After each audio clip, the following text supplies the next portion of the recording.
आज આપણે મંચુરિયમ બનાવવાનું છે તો એના માટે આપણે કોબી લીધી છે તો ઝીણી ઝીણી સુધારી લીધી છે ને થોડીક કોબી આપણે રેવા દેવાની છે અલગ. તો હવે આપણે ડુંગળી લીધી છે તો ડુંગળી આપણે થોડીક રેવા દેવાની છે. બીજી આપણે આમાં નાખી દેવાની છે. હવે આપણે ગાજર લીધું છે તો ગાજરિયામાં નાખવાનું છે. તો આપણે કેપ્સિકમ લીધું છે તો એ આપણે થોડુંક લઈ લેવાનું છે. બીજું આપણે આમાં નાખી દેવાનું છે. હવે આપણે પાલક લીધી છે તો પાલક આમાં નાખવાની છે. હવે આપણે આદુ મરચી લીધી છે તો એની પેસ્ટ બનાવી છે તો એ નાખવાની છે. હવે આપણે મીઠું નાખવાનું છે તો મીઠું આપણે સ્વાદ પ્રમાણે નાખવાનું છે. હવે એમાં આપણે મેંદો નાખવાનો છે તો જેટલો તમે બનાવતા હોય એ પ્રમાણે આપણે મેંદો નાખવાનો છે. હવે આપણે બધુંય મિક્સ કરી લેવાનું છે આ રીતે. તો મેંદો આપણે ઘટે તો ફરી નાખવાનો છે. તો આમાં આપણે પાણી કોઈ વસ્તુ નાખવાનું નથી ને આ રીતે આપણે મિક્સ બધું કરી લેવાનું છે. હવે આપણે તૈયાર થઈ ગયું છે. તો આમાં થોડોક આપણે 2 ચમચી કોર્નફ્લોર નાખ્યો છે તો એ તમારે નાખી લેવાનો. તો આપણે આ રીતે બોલ બનાવી લઈએ. બધાય બોલ આપણે બધાય બની ગયા છે તો હવે આપણે એને તળી લઈએ. તેલ આપણે ગરમ કરવા મૂકી દીધું હતું તો હવે આપણે તળી લઈએ. તો મીડિયમ ગેસે તળવાના છે આપણે, ફૂલ ગેસે નથી તળવાના. ફૂલ ગેસે તળીએ તો આપણે અંદર કાચા રહે.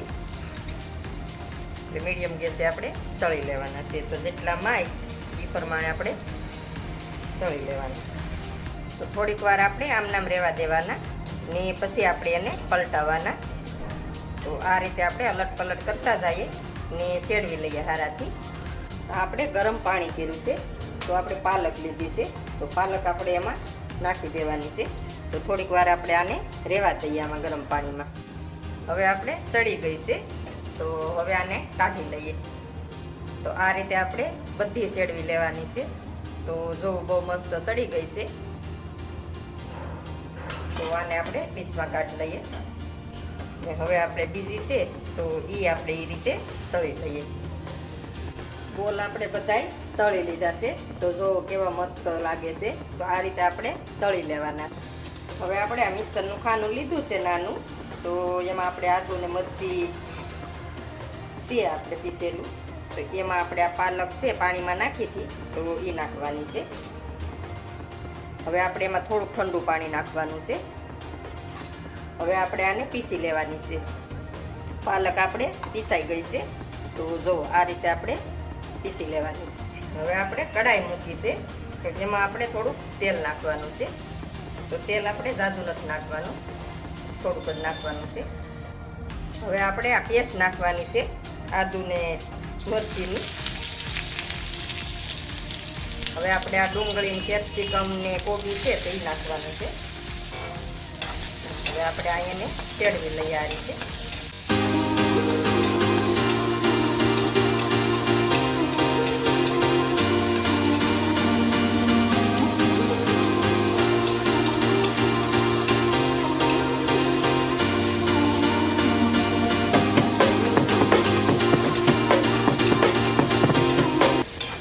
આપણે બહુ આને ગળવા નથી દેવાનું, થોડુંક જ છેડવાનું છે.